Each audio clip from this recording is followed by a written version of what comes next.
일단 제가 확인한 구도는 얼추 이렇습니다. 그러니까 한 회사가 한 군데한테 공급하는 경우는 많지 않고,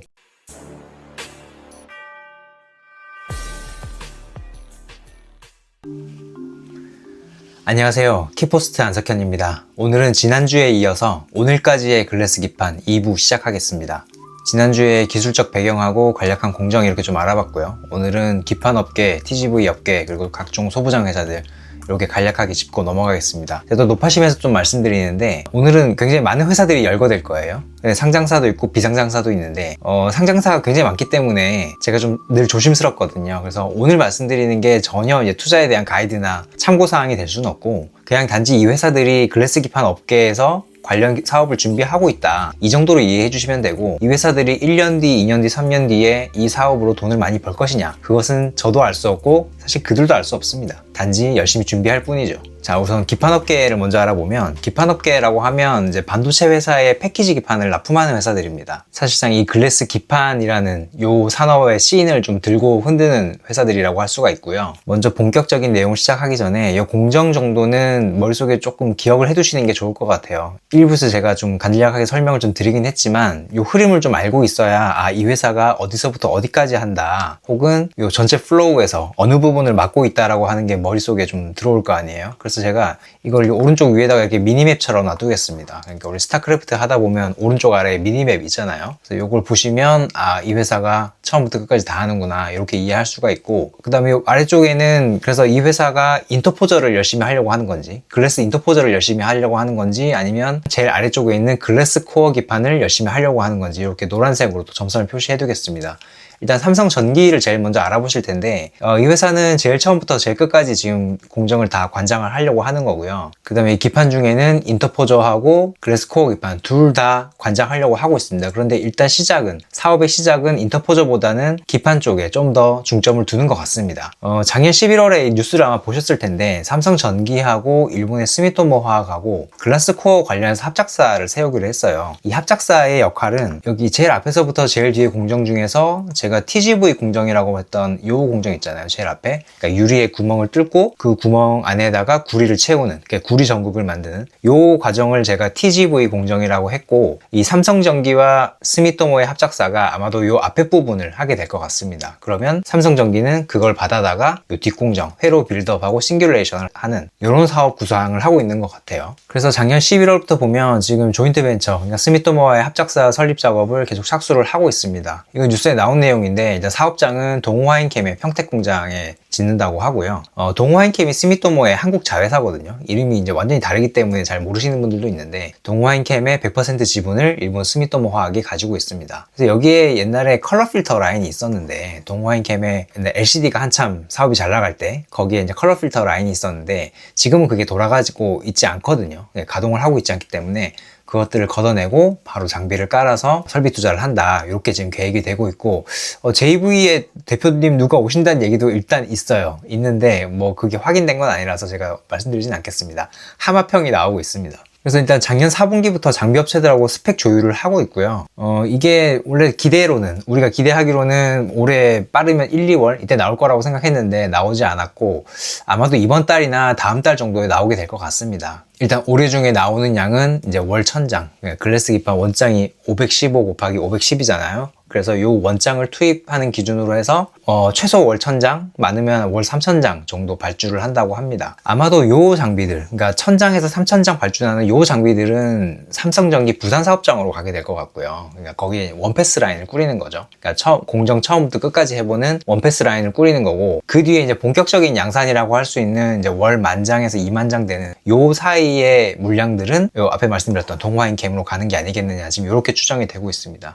어쨌든 간에 삼성전기하고 조인트 벤처하고 이렇게 이원화돼서 좀 생산을 하게 될 것 같아요. 근데 원패스 라인 혹은 마더 라인은 여기 앞에 삼성전기에서 운영을 하게 될 것 같다. 국내 혹은 해외까지 포함해서 이 글래스 기판 쪽에서 가장 좀 앞서 나가고 있다고 생각하는 회사는 삼성전기예요. 이건 제가 뭐 삼성전기로부터 뭐 샘플을 받아보거나 뭐 제품이 나와 있는 걸 제가 눈으로 확인하거나 이런 건 아니고, 단지 저는 이 회사가 어떤 고객사랑 같이 일을 하고 있는지, 그리고 그 고객사와 뭐 진도는 어디까지 나갔는지를 보고 이제 간접적으로 판단하는 거잖아요. 그렇게 봤을 때 삼성전기가 이제 브로드컴하고는 좀 굉장히 좀 활발하게 논의를 하는 것 같고, 애플하고 논의하는 것도 이제 정황이 잡히기도 했습니다. 그래서 다른 데들도 하는 데 많죠. 해외에도 글래스 기판 한다는 데들 많고, 국내에도 뭐 있긴 하지만, 그런 데들은 제가 뭐 구체적으로 어디랑 한다는 걸 뭐 제가 모르는 걸 수도 있지만 좀 구체적으로 잘 파악이 안 되더라고요. 그렇게 봤을 때 삼성전기가 좀 제일 앞서 나가고 있는 거 아닌가, 좀 제일 실체가 있는 거 아닌가 싶은 생각을 합니다. 미뤄 짐작하는 거죠.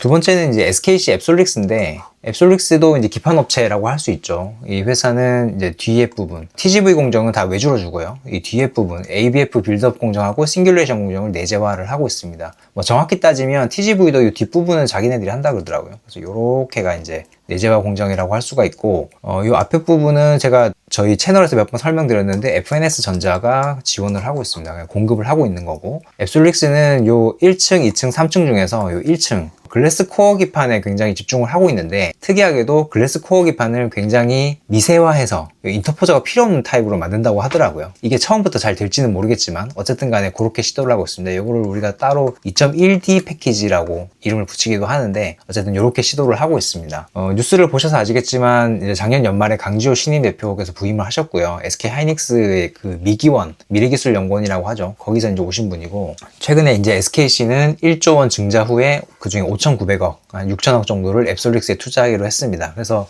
되게 기대를 많이 하셨던 것 같아요. 왜냐하면 앱솔릭스가 작년 연말쯤에 이제 설비 투자를, 양산 투자를 대규모로 한다는 계획이 있었거든요. 지금 이 회사의 생산 능력이 연 12,000 스퀘어미터 정도 되는데, 12,000 스퀘어미터 정도 되는데, 이게 이제 장수로 환산하면 한 3,000장 정도 되거든요. 원장 투입 기준 한 3,000장 정도 되는데, 이 정도면 그렇게 많은 건 아닙니다. 그냥 원패스 라인 정도예요. 근데 이거를 이제 곱하기 6을 더 한다고 했었는데, 작년 연말에 발주가 나올 줄 알았죠. 한 11월쯤에 나올 줄 알았는데 나오지 않았고, 아직도 그 스케일업 일정은 미확정이더라. 그래서 이 5,900억이 이제 증자분이 나오면서 이걸로 이제 투자를 하려나 했는데, 이걸로 양산 투자를 하는 건 또 아니라 그러더라고요. 그러니까 제품 개발을 하는 거죠. 제품 개발비가 좀 많이 들어가니까 아직 적자 회사이기도 하고, 삼성전기 같은 경우에는 요즘에 MLCC가 워낙 잘 나가고, 기존의 기판 사업이라는 것도 있잖아요. 그것도 그쪽에서 캐시카우가 되어 주기 때문에 기본 운전 자금으로 계속 투자를 할 수 있습니다. 그런데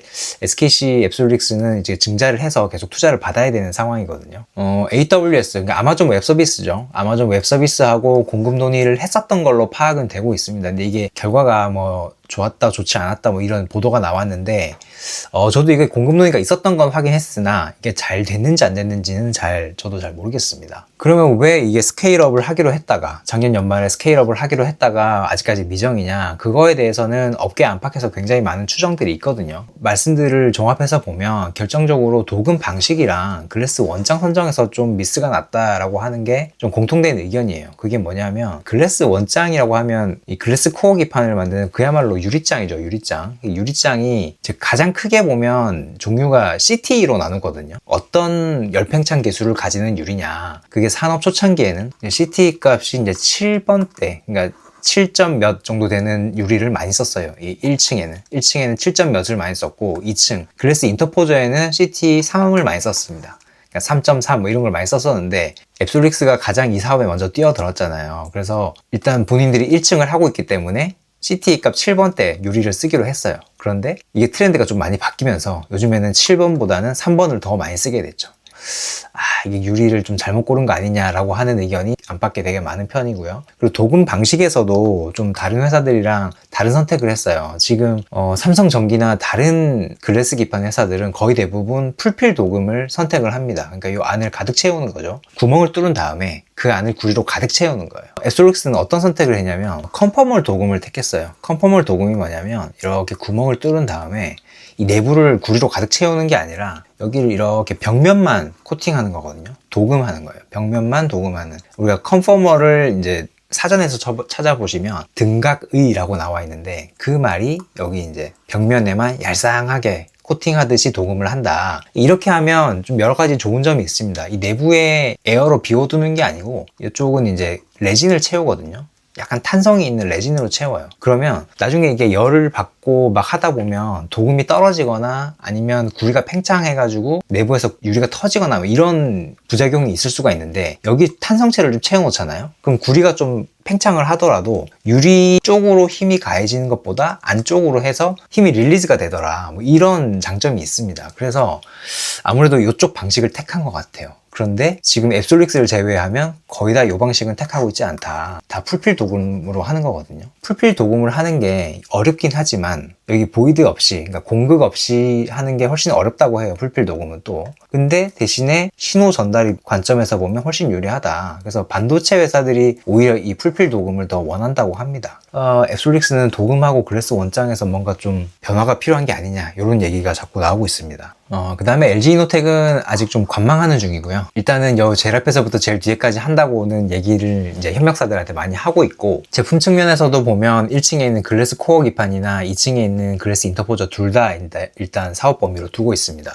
마공 연구소 차원에서 일단 R&D를 하고 있는 것 같고요. 그리고 UTI하고, 이게 최근에 제가 채널에서 한번 말씀드렸죠. UTI하고 글래스 가공 기술 개발을 협력하고 있고, UTI에 일부 자금도 투입을 한 걸로 제가 확인을 했습니다. 근데 아직 이제 양산 투자를 언제 할지, 원패스 라인을 언제 꾸릴지, 뭐 이건 전혀 결정된 바가 없고요. 소규모 장비 일단 저기 마곡에 들여가지고 테스트를 한다고 하는데, 이것도 아직 뭐 발주가 활발하게 이루어지고 있지 않더라고요. 근데 결정적으로 LG는 좀 그런 문제가 있어요. 지금 LG 그룹 안에서 요 글래스 기판 사업을 하겠다는 그 계열사들이 좀 많은데, 좀 교통정리가 좀 필요해 보이기는 합니다. 최근에 이제 이쪽 씬에 새로 나타난 뉴페이스, 이제 삼성 디스플레이하고 LG 디스플레이죠. OLED 사업이 나쁘지는 않은데 돈을 많이 벌고 있긴 하지만 지금 중국에서 비오이나 티안마나 비전웍스 뭐 이런 회사들이 덤비는 거 보면 언젠가 이쪽도 레드오션이 될 거 아니에요. 이미 뭐 일부는 뭐 레드오션이 된 것 같지만. 그래서 신사업 차원에서 이제 글래스 인터포저를 많이 보고 있습니다. 그러니까 여기 제품 측면에서 보면 1층보다는 2층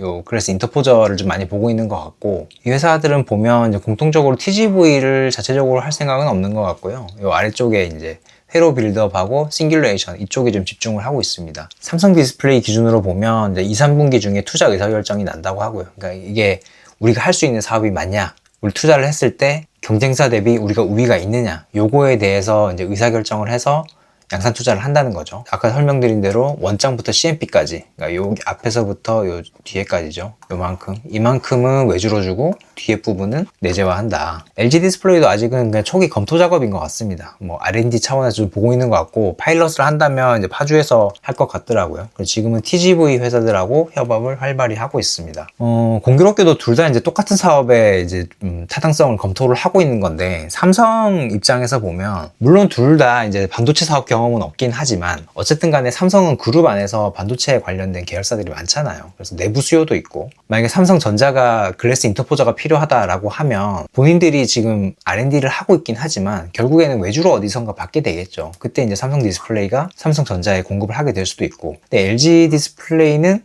개발은 열심히 하긴 하겠지만 이게 나중에 내부 수요가 또 없기 때문에 상당히 이제 초창기 때 안착할 때 좀 애를 먹을 수는 있겠다 싶은 생각은 듭니다. 자, 다음은 TGV 업계 관련해서 알아보겠는데, 우리 글래스 기판 만드는 게 여기서부터 여기까지라고는 하지만 아까 앞에서 보셨던 삼성전기, 앱솔릭스, LG 이노텍, 삼성 디스플레이, LG 디스플레이가 공통적으로 여기 앞에 있는 TGV 공정은 외주로 많이 주고 있어요. 지금 이게 개발 단계라서 외주로 주고 있을 뿐만이 아니고 나중에 양산을 가더라도 이 앞부분을 100% 자기네들이 내재화할 것 같지는 않거든요. 왜냐면 이 뒤에 하기도 바쁘기 때문에 일단 앞에는 이 TGV 전문 업계에다가 외주를 주는 트렌드가 초창기부터 있었고 지금도 있고 앞으로도 아마 있을 것 같습니다. 그래서 여러 회사들이 지금 준비를 하고 있는데, 대표적으로 이제 솔브레인하고 캠트로닉스 이 관련해서는 제가 채널에서 많이 말씀드렸었고, 기본적으로 이 회사들은 둘 다 싱글래스 사업을 하던 회사들이죠. 그러니까 디스플레이 쪽에 보면 커버 글래스를 좀 얇게 깎아내는 과정이 있어요. 이게 글래스가 너무 두꺼우면 이제 완제품이 무거워지기 때문에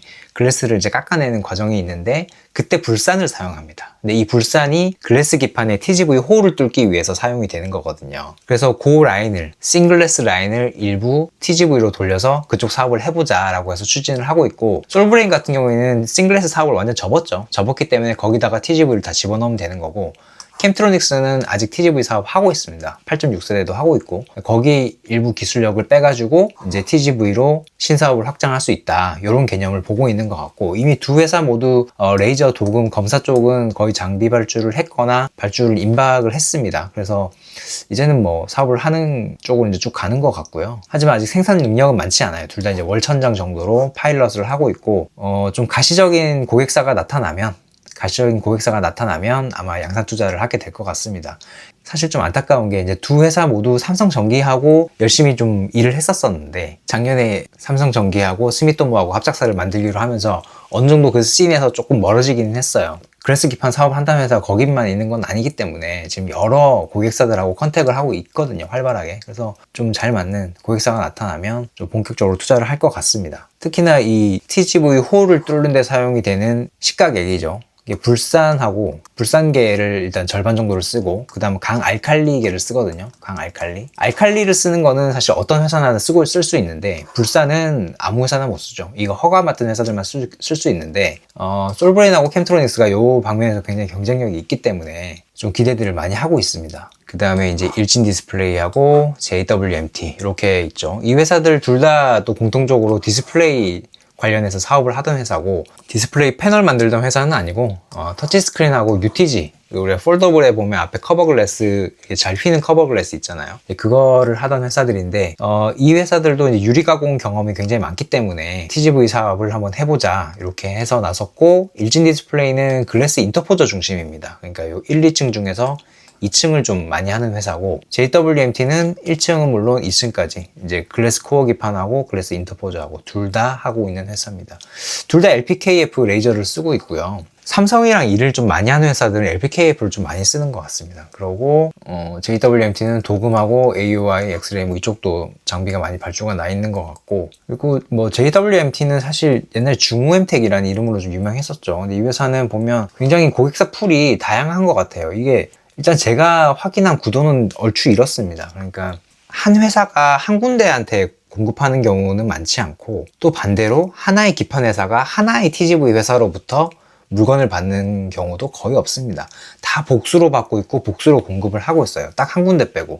SKC하고 FNS 전자는 상호간에 독점적으로 일단은 지금은 거래를 하고 있습니다. 근데 이게 제가 이렇게 점선으로 표시를 해놨잖아요. 이 관계가 살짝 희미해지고 있는 것 같아요. 지금은 독점으로 공급을 하고 독점으로 구매를 하고 있는데, 이게 이제 FA로 풀리는 것 같더라고요. FA로 풀리고 이쪽 FA로 풀리고. FA가 뭐죠? 야구에서 프리 에이전트라고 어떤 팀하고도 거래할 수 있는 그런 선수를 FA라고 하잖아요. 그래서 FNS가 뭐 이쪽으로 다 이제 거래를 할 수도 있고, SKC가 요 밑에 있는 TGV 회사들하고 또 거래를 할 수가 있습니다. 요거는 계속 좀 봐야 되겠지만, 어쨌든 간에 지금은 이렇게 혼전이라는 거. 사실 지금은 뭐 이 솔브레인 정도가 아주 좀 기업 규모가 좀 크고, 캠트로닉스 좀 기업 규모가 크고, 나머지는 사실 그렇게 큰 회사들은 아니죠. 좀 중소 중견 규모의 회사들인데, 저는 나중에 이 글래스 기판 사업이 많이 크게 되면 이 TGV 회사들이 요게 CCL 회사들의 어떤 지위를 어느 정도 가져오지 않을까 싶은 생각이 듭니다. 왜냐하면 지금 플라스틱 기판의 서플라이 체인 요 아래쪽에 있는 요런 방식이잖아요. 그러니까 유리 섬유가 있고, 그 유리 섬유로 CCL을 만들고 CCL로 플라스틱 기판을 만들어서 반도체 회사에 공급하는 거잖아요. 그런데 이 기판 회사들이야 지금 그대로 있는 거니까, 이 회사들이 그 앞단에서 TGV 기판을 받아와서 기판을 만드는 거라서 물론 침투해가는 속도가 빠르지는 않을 거예요. 이 글래스 기판이 사용되는 용도가 굉장히 하이엔드급에 제한적으로 사용될 거라서 처음에는 빠르진 않겠지만, 어쨌든 간에 요 정도 위치에 포지셔닝을 할 거다, 그렇게 보고 있습니다.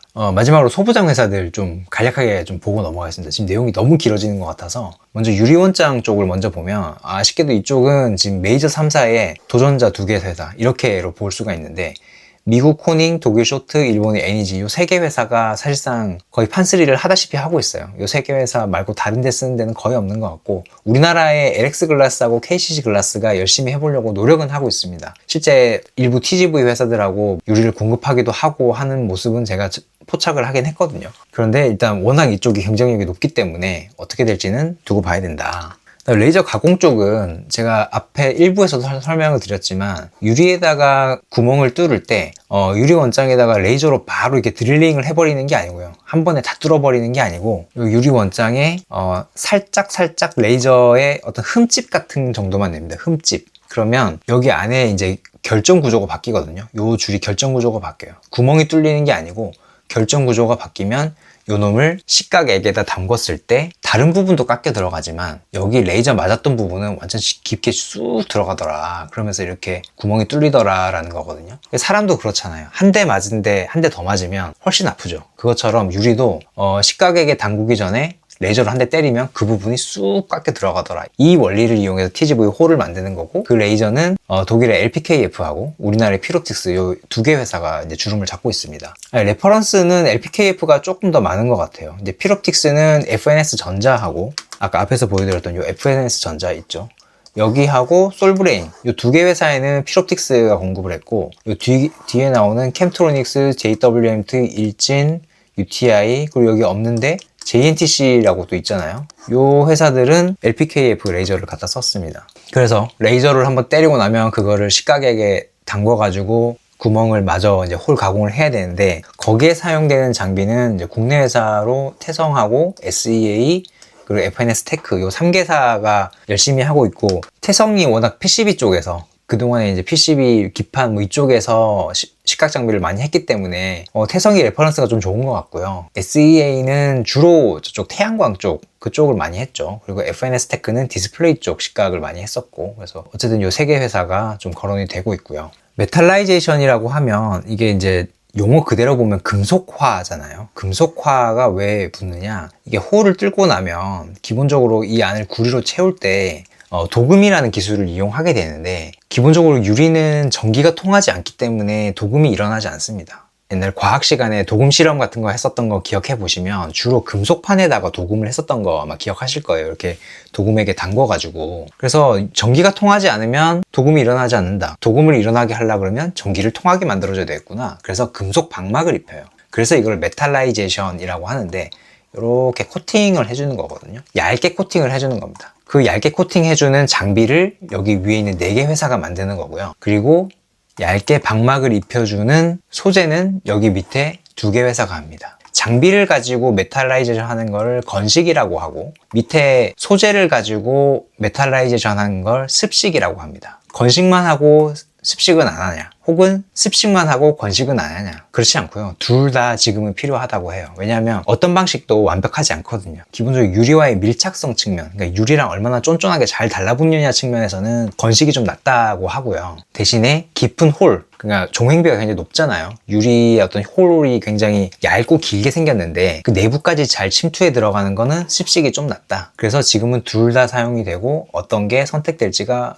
모릅니다. 아마 영원히 2개 다 사용될 것 같기도 하고. 그래서 메탈층을 입히고 나면 이제 본격적으로 이제 구리 도금을 합니다. 그러면 이렇게 생각할 수 있잖아요. 그냥 메탈라이제이션으로 그냥 끝까지 다 채워버리면 되지 않냐라고 생각하시겠지만, 이 장비로 하는, 이게 스퍼터 장비인데, 스퍼터 장비로 하는 거나 아니면 요 약품을 이용해서 메탈라이제이션 하는 건 속도가 굉장히 느려요. 그러니까 방막을 입힐 수는 있지만 요 안을 가득 채우는 거는 굉장히 어렵다. 시간이 오래 걸린다. 그래서 빠른 시간에 하는 거는 이제 장비는 주로 태성이 많이 지금까지는 했었고, 그 다음에 거기 들어가는 소재는 아토텍, YMT, 익스톨 요 3개 회사가 공급을 한다고 합니다. 이 3개 회사 중에 뭐 하나가 선택이 될 수도 있고 둘이 선택이 될 수도 있고 셋이 선택이 될 수도 있는데, 어떤 게 될지는 지금으로서는 알 수가 없고요. 이 아토텍은 이제 독일 회사인데 원래도 이쪽 방면에서 굉장히 유명했던 회사죠. 그리고 YMT하고 익스톨은 우리나라 회사입니다. 그리고 태성은 여기 지금 구리 도금 장비하고 앞에서 습식식각 장비 요 2개 지금 공급을 한다고 나와 있는데, 태성이 좀 보니까 라인업이 많더라고요. PCB 쪽에 워낙 그동안에 많이 했던 회사라서 태성 관련된 동영상은 제가 링크를 하나 좀 걸어드리겠습니다. 제가 한 반년 전에 태성 관련해서 글래스 기판 장비 라인업을 제가 한번 소개해드린 적이 있었거든요. 태성에 대해서 궁금하신 분은 그쪽에 갔다 오시는 것도 괜찮을 것 같습니다. 그리고 이제 여기 구리 도금을 하고 나면 내부가 이제 쭉 구리로 가득 찰 텐데, 그리고 이 밖에도 이렇게 구리가 차겠죠. 도금이 되겠죠. 도금이 이렇게 되고 나면 울퉁불퉁할 거 아니에요. 물론 눈으로 보기에는 평평해 보이겠지만 전자회로를 이제 새기려고 그러면 굉장히 매끈해야 되니까 이 부분을 연마, 이게 평탄화 시키는 건 CMP 장비가 하고, 그 장비는 국내에서는 KC텍이 하고요. 일본의 에바라라고 하는 회사가 또 있는데 그 회사도 지금 준비를 하고 있는 것 같습니다. 근데 이 바닥이 어떤 일황이라고 할 수 있는 어플라이드 머티리얼즈, 이 회사는 이 글래스 기판 쪽 CMP는 준비를 하고 있는 것 같지 않아요. 별로 관심이 없는 것 같고. 그리고 장비 회사는 아니지만 회명산업이라는 회사가 CMP 공정을 공급을 하는 것 같습니다. 그러니까 공정 서비스를 하는 거죠. 이까지 다 하고 나서, 구리도금까지 다 하고 나서 끝난 기판을 받아다가 CMP 공정만 해서 기판 회사로 전달해주는 이런 또 비즈니스 모델을 하고 있는 것 같더라고요. 그리고 물론 중간중간에 검사 장비 회사들도 굉장히 많습니다. 일단 크게 보면 글래스 기판을 만들기 위한 검사는 AOI, 그러니까 외관 시각 검사가 있고요. 그리고 엑스레이가 있고 CT가 있는데, AOI 쪽은 AKC라고 하는 회사가 있고 HB 테크놀로지, 야스, 이렇게 3개 회사가 있습니다. 주로 삼성 쪽, 그러니까 삼성이나 아니면 삼성 쪽에 같이 일을 하는 TGV 회사들은 AKC 장비를 좀 많이 쓰는 것 같고, SKC 앱솔릭스 이쪽이랑 일을 하는 회사들은 HB 테크놀로지나 야스 이쪽 장비를 많이 쓰는 것 같더라고요. 디스플레이 산업 많이 보셨던 분들은 HB 테크놀로지하고 야스 이쪽 회사들 잘 알고 계시죠. AOI는 기본적으로 굉장히 횟수가 많습니다. 유리원장 들어왔을 때 일단 먼저 체크 한번 하고요. 레이저 가공하고 나서 한번 또 보고, 식각하고 나서 또 보고, 메탈하고 나서 또 보고. 이걸 앞으로도 계속 볼지는 모르겠는데 지금은 이렇게 여러 번 계속 보고 있습니다. 이게 지금은 수율을 잡아나가는 과정이라서 그런지 몰라도 AOI를 굉장히 자주 하더라고요. 이렇게 자주 하고, 그 다음에 이제 구리 도금이 끝나고 나면 내부에, 홀 내부에 금속이 가득 차 있잖아요. 그럼 그때부터는 이제 외관 검사로는 한계가 있어서 엑스레이, 3차원 엑스레이로 보고 CT도 보고 이렇게 하고 있습니다. 엑스레이는 도금이 잘 됐는지를 입체적으로 보는 건 아니고, 이렇게 위에서 찍으면 예를 들면 안에 보이드가 있다, 그러니까 도금이 잘 안 된 부분이 있다 그러면 살짝 음영이 생긴다 그러더라고요. 음영이 생기면 요 놈은 불량이구나 하고 판별을 해주는 거죠. 유무 정도로만 볼 수 있는 거고, 그럼 여기에 이제 보이드가 있다는 게 확인이 되면 보이드가 몇 %인지, 총 최적 중에서 어느 정도가 이제 비어 있는지를 보려 그러면 CT를 찍어야 되겠죠. 근데 CT는 워낙 오래 걸리기 때문에 이걸 전수조사할 수는 없고, 이렇게 불량으로 확인된 것만 CT를 한다. 그래서 이 장비는 국내 세크하고 이노메트리 이 2개 회사가 하고 있고, 레퍼런스는 비슷비슷한 것 같아요, 2개 회사가. 2부 마치기 전에 지난번 1부에서의 내용의 AS를 좀 해드리면, 제가 플라스틱 기판이 열을 받아서 이제 휜다고 설명을 드렸었잖아요. 그게 휘는 원리가 로직이나 HBM에서 열이 나서 열이 아래쪽으로 전달되면서 이렇게 위로 휘거나 아래로 휜다고 그때 말씀을 드렸었던 것 같은데, 나중에 이제 뒤에 어떤 현업자분이 이제 글을 달아주신 걸 보면, 물론 그때도 열을 받긴 하지만 실제로 열을 받아서 휘는 건 제조 과정에서 열을 받는다. 왜냐면 이 서브스트레이트를 만들 때, 그러니까 기판을 만들 때 FR4라는 코어가 있고, 유리섬유가 있는 그 코어가 있고, 앞뒤로 ABF로 이제 적층한다 그랬잖아요. 회로 빌드업을 한다 그랬잖아요. 근데 그 회로 빌드업을 할 때 핫프레스 공정으로 이렇게 확 누른다 그러더라고요. 그러니까 열과 압력을 더해서 확 누르는데 그 열 때문에 제조 과정에서 기판이 휜다. 이게 사실은 더 많이 휘는 원인이다 라고 말씀을 해주셨습니다. 그래서 요거 좀 설명을 드리고 싶고, 저는 뭔가 좀 숙제를 해버린 기분이 들어서 굉장히 홀가분한데, 일단 이로써 오늘까지의 글래스 기판 1, 2부를 마치도록 하겠습니다. 저는 2분기 때 좀 더 업데이트된 내용을 바탕으로 다시 한번 오늘까지의 글래스 기판 업로드 하겠습니다. 그럼 저는 다음 시간에 뵙겠습니다. 안녕히 계십시오.